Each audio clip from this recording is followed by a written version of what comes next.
Bien, bonjour. On est le samedi 17 février 2024. Dans le cadre de la préparation à l'U11 de DCG contrôle de gestion, je vous propose une séquence qui fait suite à celle que j'ai déjà développée sur ce qu'on appelle, aujourd'hui on va aborder donc au cours sur la méthode des coûts complets, on va aujourd'hui aborder la méthode des coûts partiels. Alors bien sûr, un coût par définition est un ensemble de charges. Alors les charges, elles peuvent être de nature différente. On peut avoir des charges donc variables, donc qui sont proportionnelles au niveau d'activité. On peut avoir des charges fixes, indépendantes du niveau d'activité. On peut avoir des charges qui peuvent être affectées sans ambiguïté au produit, qu'on appelle des charges de commande directes. Et bien sûr, il existe des charges que l'on peut affecter au produit après grâce à une clé de répartition. Et ces charges-là s'appellent des charges indirectes. Donc, comme son nom l'indique, la méthode des coûts partiels, on va donc aborder trois méthodes dans la séquence d'aujourd'hui. On va parler de la méthode des coûts directs, la méthode des coûts variables et enfin la méthode des coûts spécifiques. Donc de façon générale, la décomposition, elle se fait ainsi. Vous pouvez ici avoir des charges variables.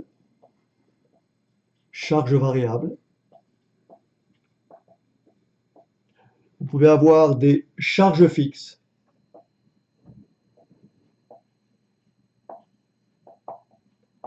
Vous pouvez avoir des charges directes.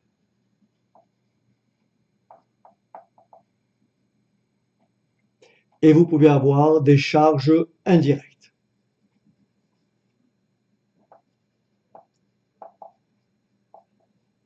Et donc, notre tableau se décomposera ainsi.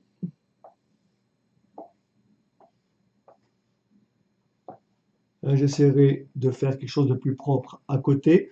Et donc ici, là, lorsque je fais la somme de ici, j'obtiendrai donc, je vais travailler avec la méthode des coûts directs. Lorsque je vais sommer ces valeurs-là, je vais donc privilégier la méthode des coûts variables. Et enfin, lorsque je vais introduire les charges fixes directes, je vais donc aborder la méthode des coûts spécifiques. Donc, ce que je vais faire, donc je vais m'appuyer sur quelques exemples et puis surtout mettre en avant l'utilité, l'intérêt justement de passer par la méthode des coûts partiels et notamment lorsqu'il s'agit d'arbitrer, lorsqu'une entreprise va produire 2, 3 ou 4 produits ABC, certains produits peuvent être abandonnés, pourraient être abandonnés, alors que la méthode des coûts variables, par exemple, va révéler que effectivement, il est plus intéressant de garder le produit ou d'y renoncer. Donc, on le verra au travers d'exemples qui vont suivre. Voilà, donc je vais quitter donc le tableau et je vais m'appuyer donc je vais sur mon PC et je vais développer devant vous d'abord les définitions principales et ensuite traiter des exemples qui vont effectivement mettre en avant ces trois méthodes, donc méthode des coûts directs, méthode des coûts variables et méthode des coûts spécifiques. Alors donc c'est parti pour donc cette méthode des coûts partiels et on va donc aborder les trois méthodes, méthode donc des coûts directs, méthode des coûts variables et méthode des coûts spécifiques. On va s'appuyer sur quelques exemples. Donc je vous recommande de peut-être prendre une feuille de papier et de noter au fur et à mesure parce qu'il y a des énoncés dont vous aurez besoin. Alors d'abord, on a dit que dans les divers types de charges, on a des charges variables, on a des charges fixes, on a donc des charges directes et des charges indirectes. Donc ici, on peut avoir des charges à la fois variables et directes. Là, on a des charges fixes et directes. Là, nous avons des charges variables indirectes. Et là, nous avons des charges fixes indirectes. Donc là, il y a les appellations. Donc, dans quelle situation on utilise des charges variables, charges fixes, etc. Donc, en général, comme c'est écrit ici, donc un coût partiel n'intègre qu'une partie des charges, contrairement à un coût complet qui intègre toutes les charges. Très bien. Alors, on va commencer donc par la méthode donc, des coûts directs. Alors, la méthode des coûts directs intègre dans les coûts uniquement les charges affectables sans ambiguïté au produit, aussi bien les charges variables que les charges fixes. Donc, lorsqu'on parle de coûts directs, c'est à la fois variable et fixe. Donc, les coûts directs, tout ce que vous voyez dans les petits carrés ici en bleu, ce sont ce qui est retenu. Donc là, en fait, là, on a dit que c'est tout ce qui est là, c'est la partie variable. Donc là, c'est variable. Là, c'est fixe. Et là, c'est direct. Et là, c'est indirect. Donc, la méthode des coûts directs, donc, c'est variable directe et fixe direct. Alors, cette méthode, alors, je vais juste effacer.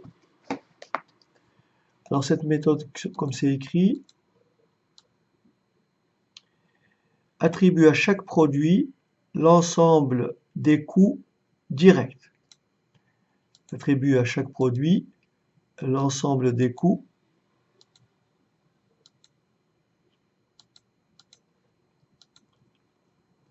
alors du coup j'ai du mal à effacer ça.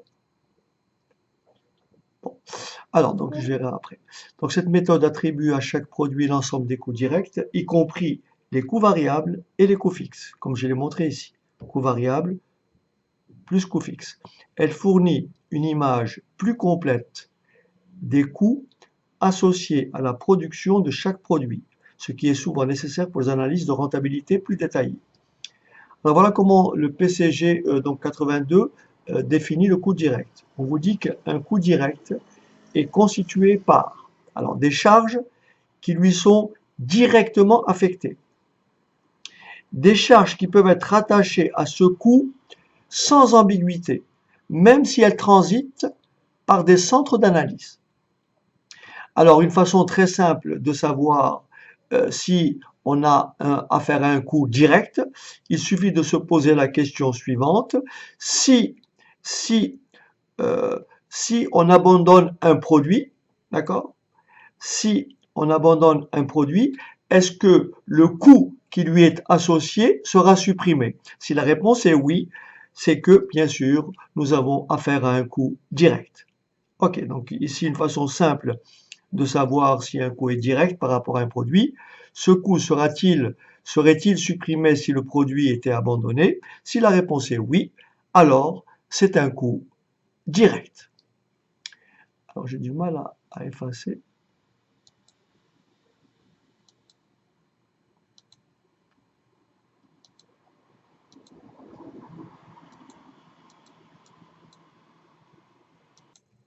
Alors, donc ensuite, nous avons ceci. Donc la méthode donc, des coûts directs. Donc ça, c'est ce que je viens de dire. Alors, on calcule, nous avons d'abord à calculer la marge sur coût direct en faisant chiffre d'affaires moins coût direct. Alors ici, par exemple, dans la grande distribution, le calcul des coûts complets par produit comporte une grande part d'arbitraire. Comment imputer avec exactitude, donc avec précision, ou avec pertinence, le coût de l'énergie du magasin, par exemple, la rémunération par exemple du vigile à l'entrée, le coût des chariots, etc. Donc il est préférable dans ce cas d'avoir recours au calcul de la marge sur coût direct. Donc cette marge permet de calculer le profit direct par produit. Donc là, je vous donne un peu l'intérêt du coût direct. Je vous laisse donc lire tout ça tranquillement.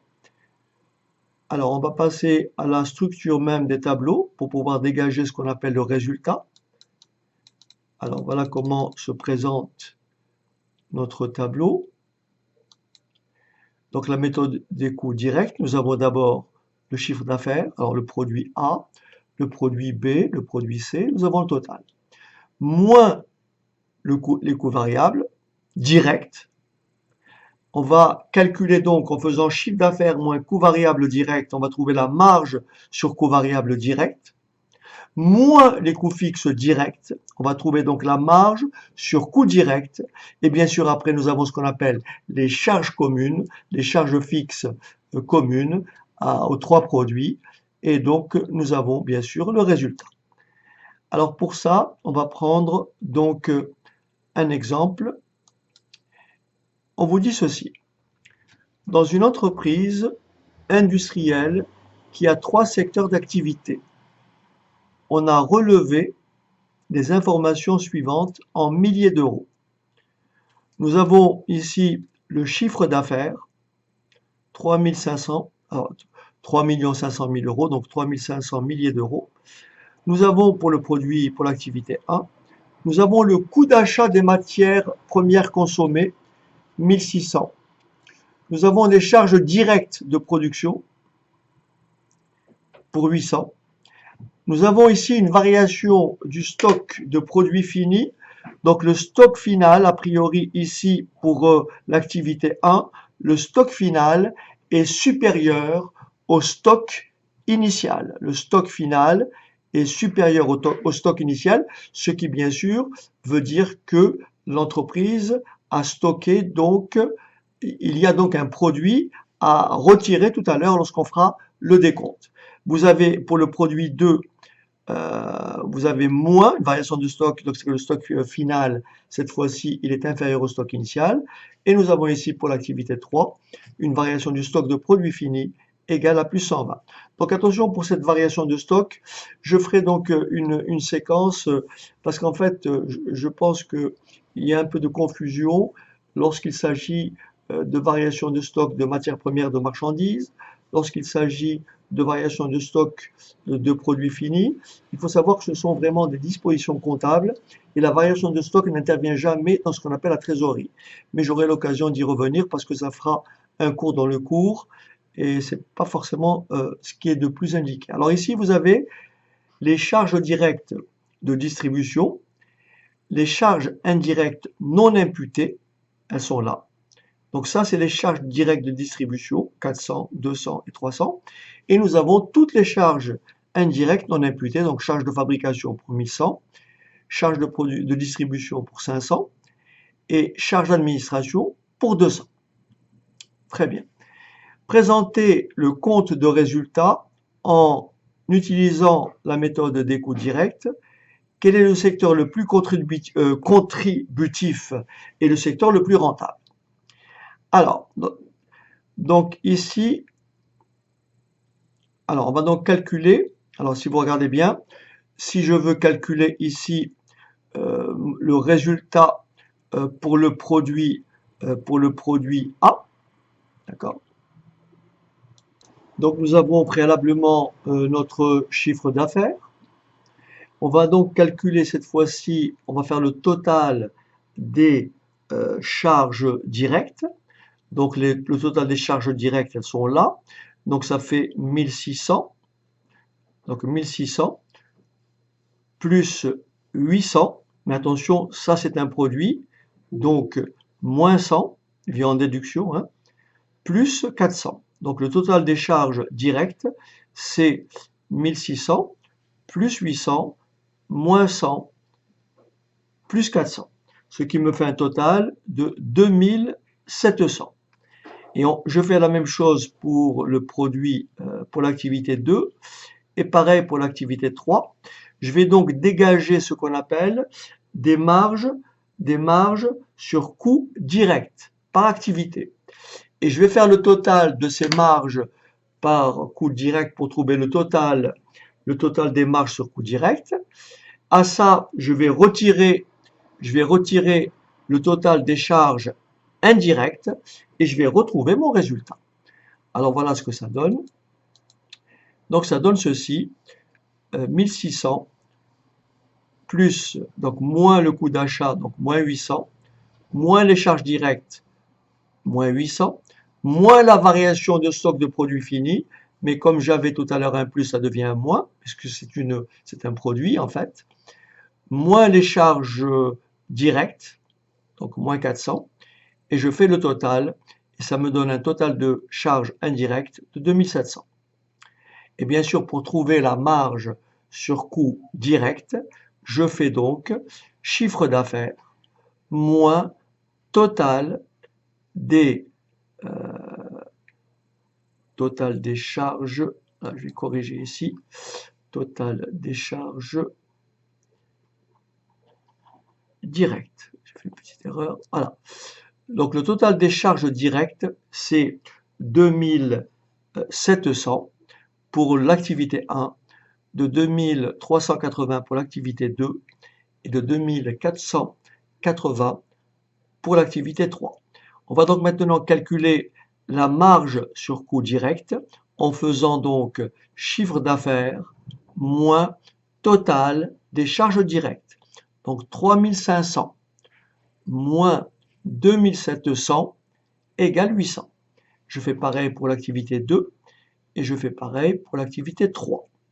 Et donc, je vais calculer le total des marges sur coût direct en faisant 800 plus 200, ça fait 820, plus 1320, ça me fait un total de 2140.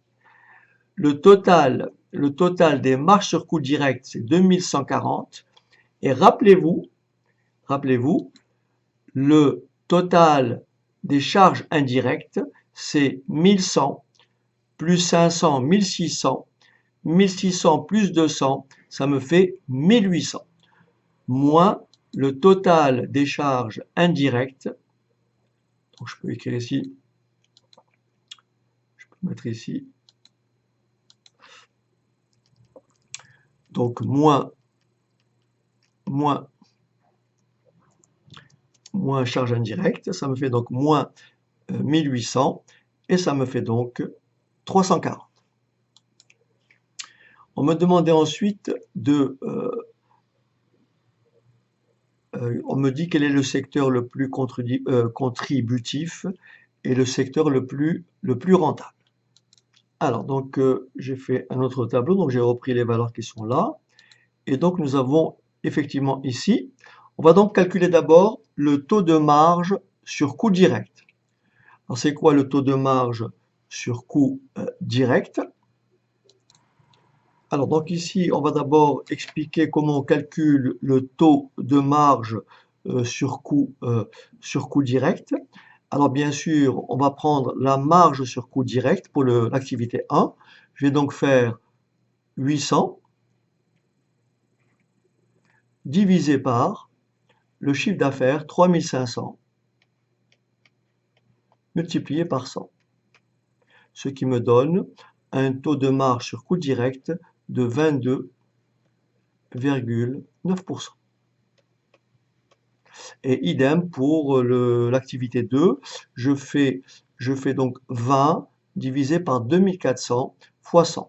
Et pour l'activité 3, je fais 1320 divisé par 3800 fois 100. Ensuite, on me demande ensuite le taux de couverture des charges indirectes. Donc le taux de couverture des charges indirectes donc par activité.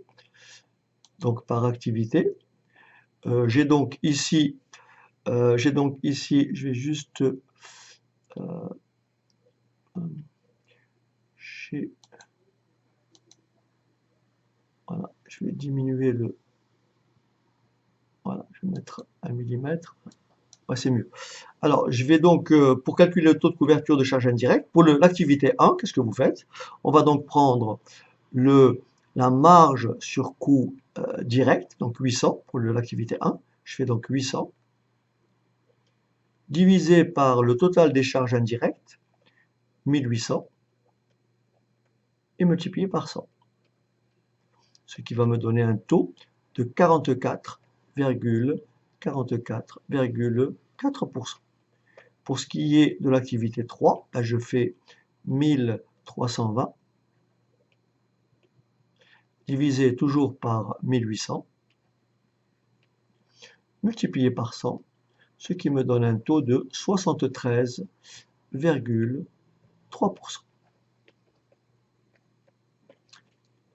Alors qu'est-ce qu'on remarque? On remarque ici que le secteur 3, c'est-à-dire l'activité 3, dégage déjà un taux de marge sur coût direct supérieur aux deux autres. Et de plus, il y a un taux de couverture des charges fixes, des charges de structure, des charges indirectes communes, qui est bien sûr supérieur. Donc le produit 3 est en même temps le plus contributif et également le plus rentable. Voilà pour le coût, la méthode des coûts directs. On passe maintenant à la méthode des coûts variables. Alors, c'est quoi? La méthode des coûts variables, c'est tout simplement la méthode, alors qu'en anglais on appelle ça le direct costing. Ne pas confondre avec le coût direct. D'accord? Donc c'est direct costing, c'est l'appellation de la méthode des coûts variables. Alors, cette fois-ci, cette méthode quoi? Elle n'incorpore dans le calcul des coûts, n'est-ce pas, que les seules charges variables, soit toutes les charges opérationnelles,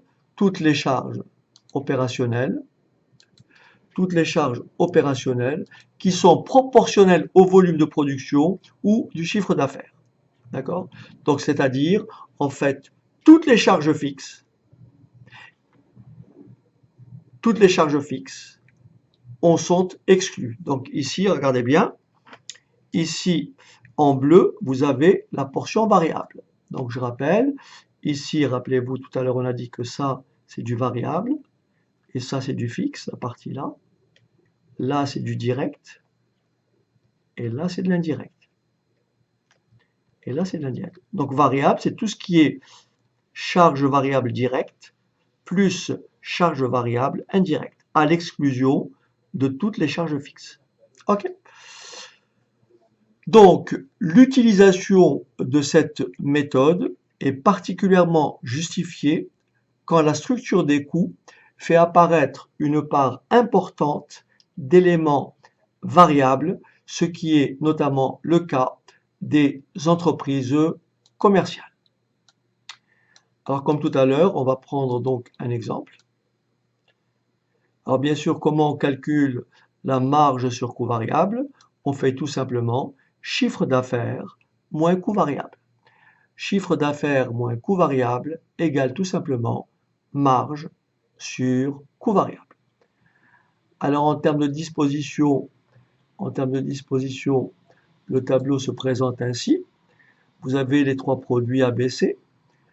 Vous avez votre chiffre d'affaires, vous avez coût variable des produits vendus, ça vous donne la marge sur coût variable.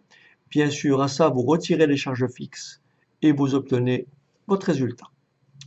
Alors, cette méthode nous indiquera les produits à supprimer et en particulier ceux dont la marge sur coût variable est négative.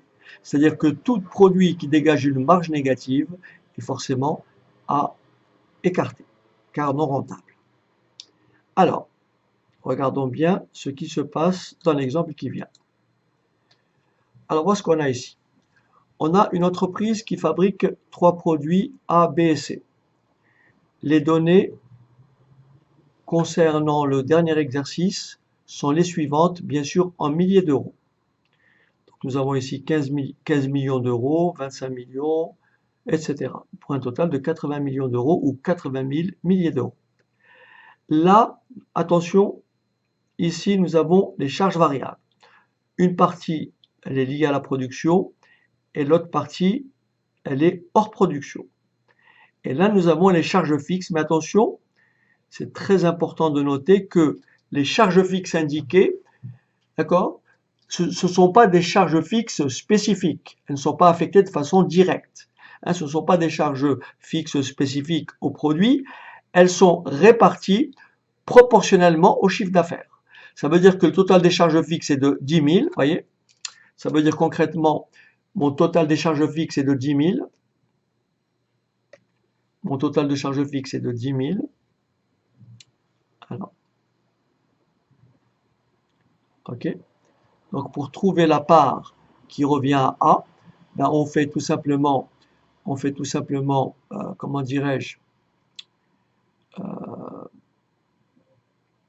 donc 1875. Alors ici, nous avons le total, le chiffre d'affaires total est de 80 000. Le total des charges fixes est de 10 000.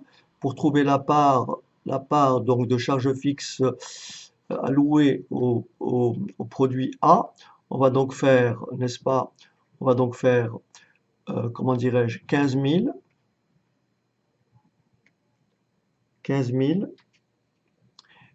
divisé par 80 000 multiplié par 10 000. Donc là, j'ai simplifié les milliers et ça vous donne normalement 1875. Et donc la part allouée au produit B, on va faire pareil. On va donc prendre 25 000, la fraction du chiffre, puisque c'est proportionnel au chiffre d'affaires, sur 80, multiplié par 10. Et on va trouver 3125. Et idem pour la troisième partie, on va tout simplement faire 40 000 sur 80 000, pardon, 40 000 sur 80 000 multiplié par 10 000. Et là, on va trouver 5 000. Très bien. C'est pour ça que j'ai bien, la remarque est importante. Ces charges fixes ne sont pas des charges fixes spécifiques au produit, elles sont réparties proportionnellement au chiffre d'affaires. Donc, nous avons ici, alors, on a ici notre, nous avons donc le chiffre d'affaires, le total des charges variables, d'accord? Le total des charges variables. Donc, lorsque je fais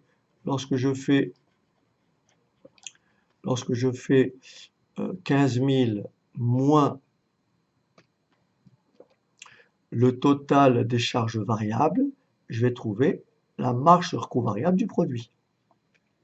Je vais faire après 25 000 moins le total des charges variables du produit B, ça me donnera ma marge sur coût variable. Bien sûr, après, moins mes charges fixes, ça me donnera le résultat unitaire, le résultat, pardon, du produit A, et ainsi de suite.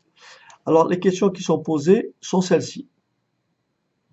Alors, avant de répondre, je vous remets ceci. Rappelez-vous, une fois qu'on a trouvé la marge sur coût variable, on va bien sûr retirer, on va ôter le total des charges fixes. Donc ici, pour notre exemple, une fois que j'ai trouvé, comment dirais-je, la marge sur coût variable par produit, je vais donc après déterminer le total. Alors, je ne sais pas si j'ai enregistré ce que je viens de dire. Ben, je le redis rapidement. Pour trouver la marge sur coût variable du produit A, on fait donc encore une fois 15 000 moins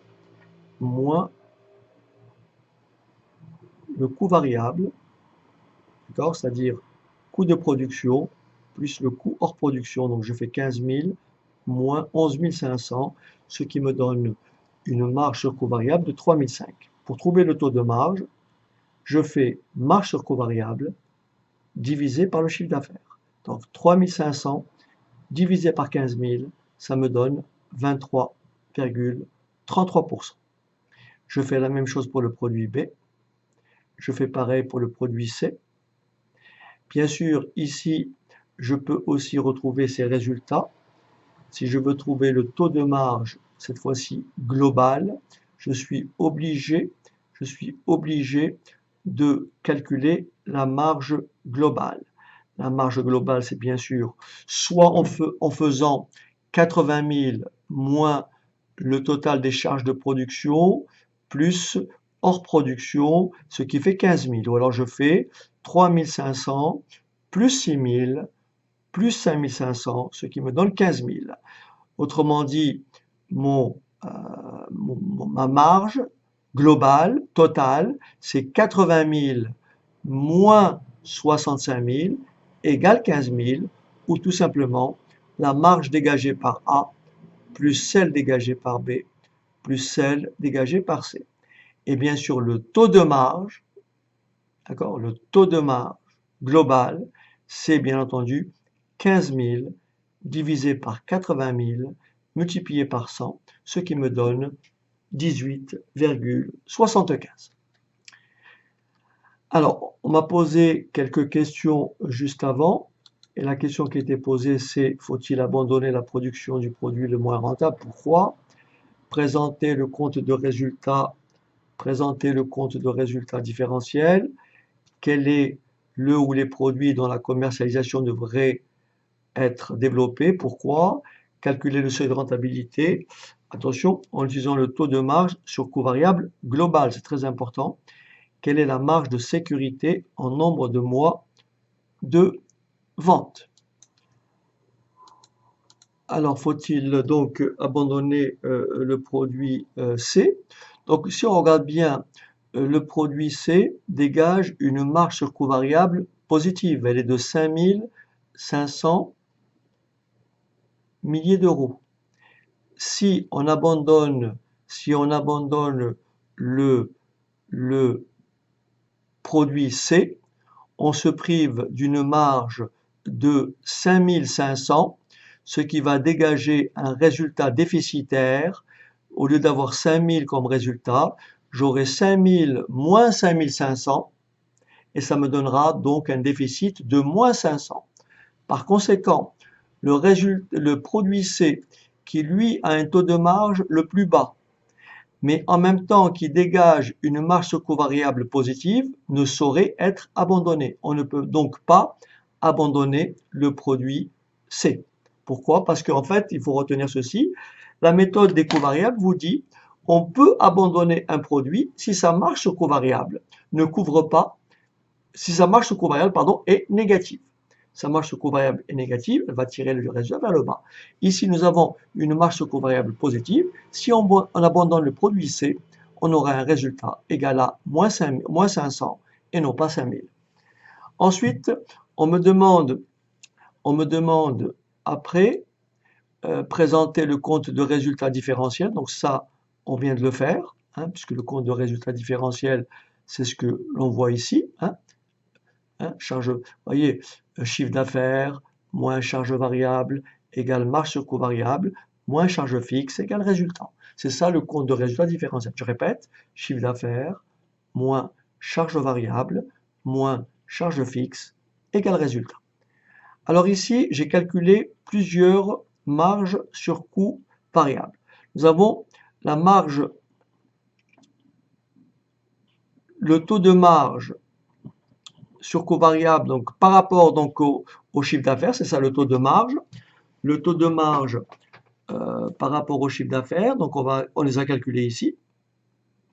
Donc on voit que le produit C est le moins rentable, mais on a expliqué que le produit C ne saurait être abandonné car cela résulterait, car cela engendrera un résultat comment? Négatif. Maintenant, quelle est la contribution des charges fixes par produit? Donc, il suffit de diviser la marge sur coût variable par les charges fixes. Donc, le taux de contribution du produit A, c'est 35%. Le produit B a un taux de contribution de 60%. Comment j'ai trouvé 60%? Bien, en divisant tout simplement 6 000 par 10 000. Comment j'ai trouvé 35%? En divisant 3 500 par 10 000. Et enfin, comment j'ai trouvé 55%? En divisant 5 500 par 10 000. Et là, on remarque que le produit B, bien sûr, est non seulement plus rentable, mais il a un taux de contribution à la couverture des charges de structure qui est le plus élevé. D'accord? D'accord? Donc le produit B est un produit qu'il faut falloir privilégier. De plus, c'est presque le plus important des trois. Pas vraiment, puisque c'est dégage un chiffre d'affaires de 40 000. Mais encore une fois, le produit B a un taux de contribution à la couverture de charges de structure et un taux de marge sur coût variable plus élevé. Donc c'est le produit B qu'il faut effectivement privilégier. Donc voilà pour la partie méthode des coûts variables. On va maintenant passer à la dernière méthode, c'est la méthode des coûts spécifiques. Cette fois-ci, dans le cas de la méthode des coûts spécifiques, comme vous le voyez ici, on va simplement garder, on va rajouter à toutes les charges variables, d'accord? On va rajouter les charges fixes directes. Je répète, la méthode des coûts spécifiques intègre les charges variables, tout ce qui est en bleu là, ça c'est des charges variables, pardon, ainsi que les charges fixes directes, c'est-à-dire ça. Donc ça, plus ça, plus ça. Si l'activité disparaît, ça c'est très important, si l'activité disparaît, le coût spécifique disparaît en raison de sa relation directe au produit. Ça, je l'avais évoqué tout à l'heure en disant qu'est-ce qui caractérise un coût direct? Ben, le coût direct, un produit est soumis à un coût direct. Si vous abandonnez ce produit, ce coût n'existe plus. Ok? Donc, si l'activité disparaît, le coût spécifique disparaît en raison de sa relation directe au produit.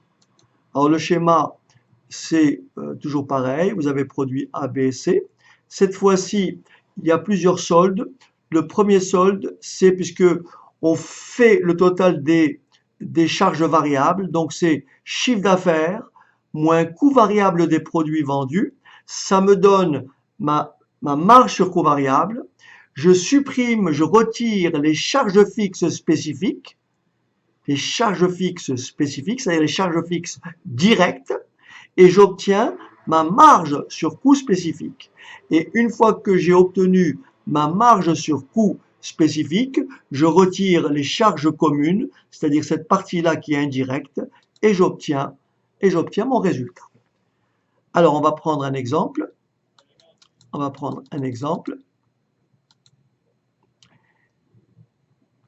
Alors, ici, nous avons des quantités vendues de 3 produits A, B et C.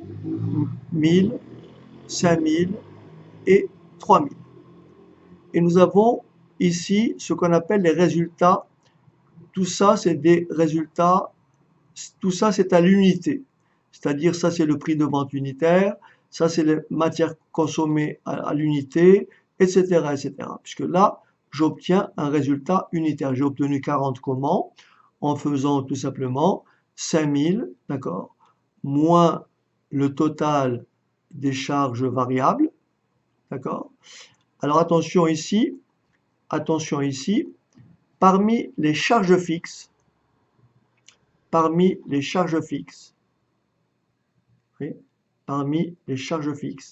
seules les charges de distribution sont spécifiques à chaque catégorie d'articles. C'est-à-dire que pour le produit A, les charges fixes spécifiques, donc les charges fixes directes, c'est 30.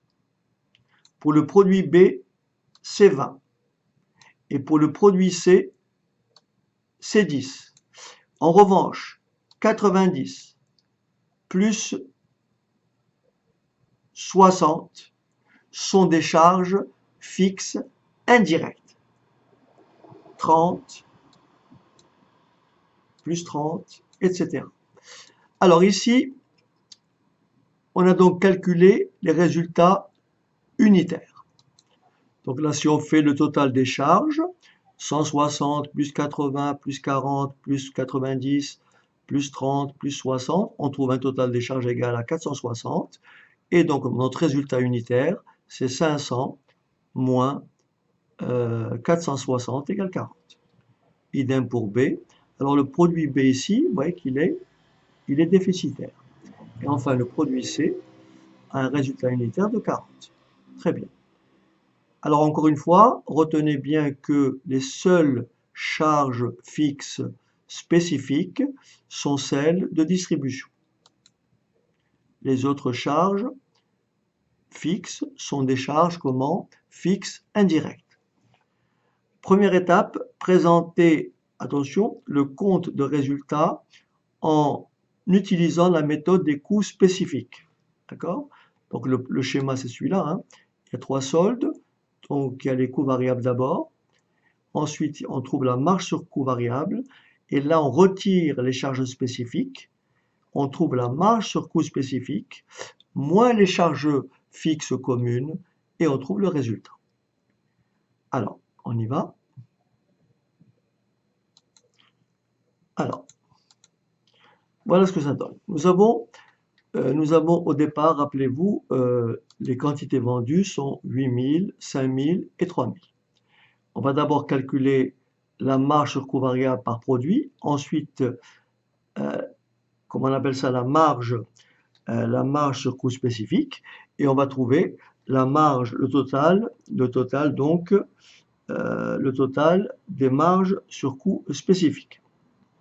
Alors, donc ici, nous avons le chiffre d'affaires, c'est 4000. Pourquoi? Alors, là c'est en milliers d'euros, hein. Rappelez-vous, nous avons le prix de vente, c'est 500, hein, qu'on soit d'accord. 500 fois 8, ça fait 4000 milliers d'euros, hein. 8 fois 500, 4000. 5 fois 200, ça fait 1000. Et 3 fois 300, ça fait 900. Alors, donc, ici, nous avons un chiffre d'affaires de 4000, ensuite 1000 et ensuite 900. Alors, bien sûr, les charges variables, vous avez compris. Nous avons ici 2240. C'était quoi 2240? Ben, tout simplement, en faisant la somme des charges variables, 160 plus 80 plus 40, 160 plus 80 plus 40, mais ça c'est à l'unité, multiplié par les quantités. D'accord? Si on fait le calcul, donc on fait la somme des charges variables, donc ça fait 280. D'accord? 280. Et si j'exprime ça en milliers d'euros, donc multiplié par 8, ça me donnera 2240. Ça, c'est le total des charges variables pour A. Vous voyez, 2240. Et pareil pour B, je fais 60, 130, 130 fois 5, 130 fois 5, ça me donne normalement 130 fois 5, ça donne 650. 130 fois 5, ça me donne bien 650. Et pour trouver 540, pareil, je fais 150, 180, 180 fois 3, ça me donne bien 540. Et donc forcément par différence, si je fais 4000 moins 2240, ça me donne une marge sur coût variable de 1760. Ensuite, 1000 moins 650, 350. Maintenant, attention, pour les charges fixes spécifiques. Rappelez-vous, les charges fixes spécifiques, rappelez-vous la consigne, parmi les charges fixes, seules les charges de distribution sont spécifiques. Donc là, si j'efface ça pour faire un peu d'ordre, alors les charges de distribution, c'est les seules qui sont spécifiques. Et elles s'élèvent à combien? Elles s'élèvent à combien les charges spécifiques de distribution?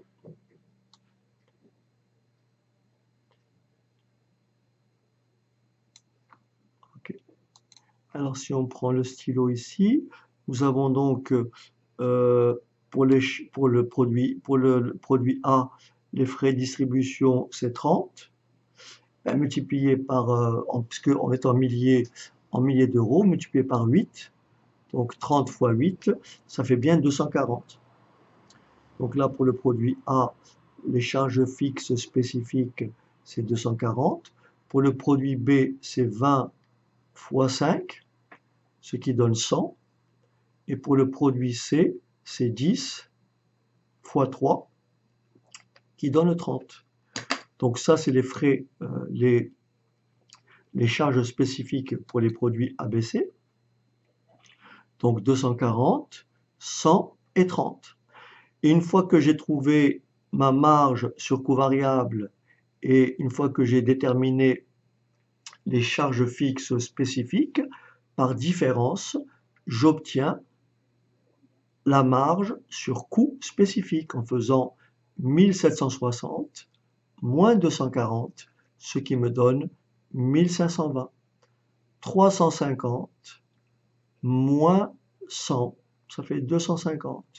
360 moins 30 égale 330.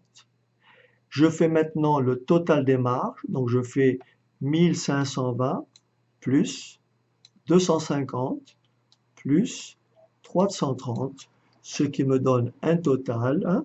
Je fais encore une fois 1520 plus 250 plus 330, ça me donne un total de 7, 10, 8, 11, ça me donne un total de 2100 que je retrouve ici.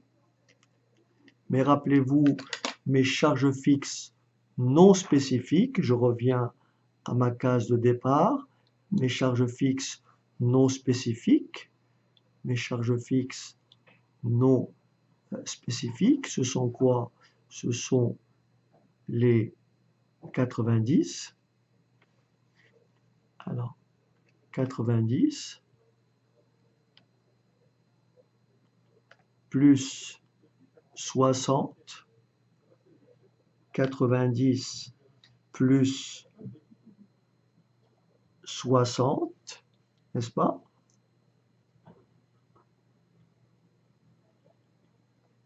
Multiplié par,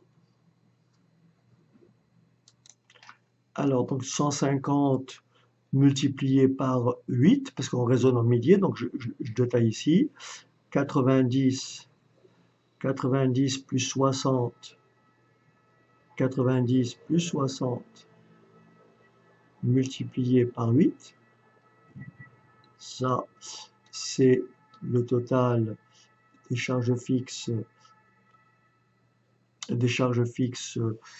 indirectes, plus pour le produit B, je fais 30 plus 30, 30 plus 30, ça fait 60, multiplié par la quantité 5, puisque j'exprime ça en milliers d'euros, enfin plus 50 plus 20, le tout multiplié par 3. Donc, pour être sûr, je vais quand même vérifier que j'ai, de toute façon, je vais retrouver la réponse juste après, 150 fois 8, plus 60 fois 5, Donc ça fait 300 plus 70 fois 3, 210. Ça fait bien un total de 1710. Et donc maintenant, je peux présenter mon résultat. Donc ça, c'est les charges fixes qui sont non spécifiques, donc qui sont en fait indirectes, pour 1710. Et mon résultat, ça me donne bien 390. Alors, juste une remarque, bien sûr, ce résultat-là, on aurait pu le retrouver directement, mais là, l'avantage, c'est que j'ai dégagé des marges sur coûts variables et j'ai dégagé des marges sur coûts spécifiques. J'ai dégagé des marges sur coûts spécifiques. Donc, j'aimerais juste faire une petite remarque par rapport à ce résultat-là. Alors, le résultat, puisqu'ici nous avons ce qu'on appelle les résultats unitaires, d'accord? Donc, je peux bien sûr retrouver le 390 en faisant. Je sais que le produit A dégage un résultat unitaire de 40. Donc, si je veux l'exprimer en milliers d'euros, je fais 40 fois 8. Donc, si je fais 40 que multiplier 8, d'accord? Plus moins 10, donc je vais mettre moins. Donc, moins. Moins combien? Moins 10 que multiplie la quantité vendue 5. Je mets 5 encore une fois parce que j'ai tout en milliers, plus 40 que multiplie 3. Donc là, ça fait bien 320. 320 moins 50, ça fait 270. 270 plus 120, ça fait bien le 390 qui est mon résultat final. Question après, quel est le produit le plus rentable, Donc on va se référer, on va donc calculer ce qu'on appelle les fameux taux de marge sur coût variable et le taux de marge sur coût spécifique. Alors taux de marge sur coût variable, donc je vais effacer, quoique c'est pas utile. Alors, nous avons ici le taux de marge sur coût variable, ça vous avez compris, pour trouver le 44%, d'accord? J'ai mon chiffre d'affaires, j'ai ma marge sur coût variable. Donc, pour trouver 44%, pour le produit A, il suffit de faire 1760 divisé par 4000 multiplié par 100. Et vous avez ici votre taux de marge sur coût variable. Pour le produit B, vous avez compris, vous faites 350 divisé par 1000 multiplié par 100 et vous avez 35%. Et enfin, pour le produit C, 360 divisé par 900 multiplié par 100. Donc ça, c'est le taux de marge sur coût variable. Et maintenant, on peut aussi calculer le taux de marge sur coût spécifique. Alors pour le produit A, le taux de marge sur coût spécifique, c'est 1520 divisé par le chiffre d'affaires 4000 et ça me donne tout simplement 38%. Pour le produit B, donc le taux de marge sur coût spécifique, la marge sur coût spécifique c'est 250 et 250 divisé par le chiffre d'affaires associé au produit B, c'est 1000 fois 100, ce qui me donne bien du 25%. Et pour le produit C, vous faites bien sûr 330 divisé par 900 fois 100. Alors, on me dit si le produit B, qu'est-ce qui se passe si le produit B est arrêté? Mais comme le produit B dégage une marge sur coût spécifique de 250, si le produit B est abandonné, eh ben, l'entreprise aura donc, son résultat diminuera de combien? De 250 milliers d'euros. Donc le montant de sa marge sur coût spécifique. Ensuite, on me demande le seuil de rentabilité. Alors ici, bien sûr, pour calculer le seuil de rentabilité, il faut d'abord trouver le taux de marge sur covariable moyen. Alors pour trouver le taux de marge sur covariable moyen, voilà ce qu'il faut faire. Il faut d'abord additionner, trouver la marge totale. Je vais effacer. En fait, il faut calculer la marge totale qui est égale à 1760. Marquez, c'est pas la peine, c'est écrit ici. Hein. Donc la marge totale, c'est 1760 plus, pardon, plus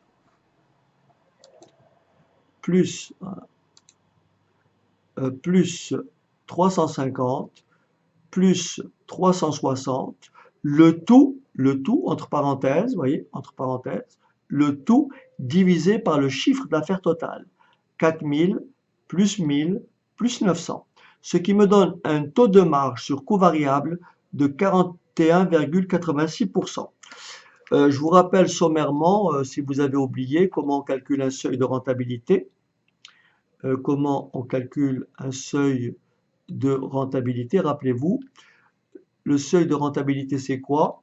C'est le niveau du chiffre d'affaires au niveau d'activité pour lequel le résultat est nul. Donc, vous êtes d'accord avec moi que le résultat est égal à quoi? Le résultat est égal au taux de marge sur coût variable que multiplie le chiffre d'affaires moins les charges fixes. Ça, c'est mon résultat. Je répète, chiffre d'affaires moins charge variable égale marge sur coût variable, moins charge fixe égale résultat. Mais pour trouver la marge sur coût variable, il suffit de multiplier le taux de marge sur coût variable par le chiffre d'affaires. Le seuil de rentabilité, c'est quoi? C'est le niveau du chiffre d'affaires pour lequel le résultat est nul. Donc si je remplace le chiffre d'affaires par le seuil de rentabilité, ça me donnera quoi? Taux de marge sur coût variable que multiplie le seuil de rentabilité moins les charges fixes, et là ça doit obligatoirement être égal à 0. Et donc je dis le taux de marge sur coût variable multiplié par le seuil de rentabilité est forcément égal aux charges fixes. Et j'en déduis le seuil de rentabilité est égal aux charges fixes divisé par le taux de marge sur coût variable. Donc ici, j'ai calculé le taux de marge sur coût variable. Le taux de marge sur coût variable et j'ai trouvé 41,86%. Il me faut maintenant calculer le total des charges fixes. Alors le total des charges fixes, c'est quoi? C'est le total des charges fixes spécifiques, c'est-à-dire les charges fixes, c'est quoi? C'est le total des charges fixes spécifiques, c'est-à-dire 240 plus 100 plus 30, auquel il faut rajouter les charges fixes non spécifiques, c'est-à-dire 1710. Ce qui me donne un total de charges fixes 2080. Et donc, j'ai le calcul ici, le seuil de rentabilité est bien égal à 2080. Je crois que je me suis mis devant la vidéo. Je vais juste reculer un peu. Donc, les charges fixes, c'est tout simplement égal, c'est pas la peine, charge fixe égale, le seuil de rentabilité égale charge fixe 2080 divisé par le taux de marge sur coût variable qui est égal à tout simplement à 4960 milliers d'euros. Donc voilà, voilà qui complète la séquence sur les méthodes des coûts partiels. Alors bien sûr, cette séquence-là, elle fait suite à la demande d'un étudiant qui m'a déjà posé la question pas mal de fois. Et voilà, donc j'espère qu'elle vous servira pour la préparation de votre UE de DCG. Et donc n'hésitez pas à commenter, n'hésitez pas à partager. Et je vous dis donc à très bientôt. Allez, au revoir.